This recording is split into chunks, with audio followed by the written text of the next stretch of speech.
Entah apa yang ada di kepala pejabat rumah sakit di Makassar yang menampar balita di warung kopi. Pria tersebut diketahui bernama Dr. Makmur. Diketahui ia tega memukul anak tak berdosa itu hanya karena alasan sepele. Si balita memegang meja saat dirinya sedang bermain catur. Korban diketahui menyentuh meja hingga papan catur dan pion caturnya berhamburan. Kala itu ayah si anak sudah meminta maaf, namun refleks pria berbaju putih itu langsung melayangkan tamparan keras ke arah kepala sang bocah.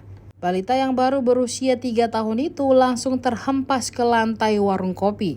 Melihat hal tersebut, sang ayah bernama Agung 27 tahun langsung bergerak dan meminta maaf. Namun permintaan maaf Agung tak membuat Makmur luluh, tapi justru makin emosi. Untuk itu, Agung melaporkan Makmur ke polisi. Agung yang juga merupakan pemilik warkop tersebut mengatakan Makmur merupakan langganan di warkopnya. Ia mengakui sudah mengenal Makmur selama lebih dari 2 tahun. Menurutnya Makmur setiap hari menyambangi warkop untuk menikmati kopi dan bermain catur. Kini kepolisian masih melakukan penyelidikan atas kasus dugaan tindak kekerasan terhadap anak yang dilaporkan oleh Agung.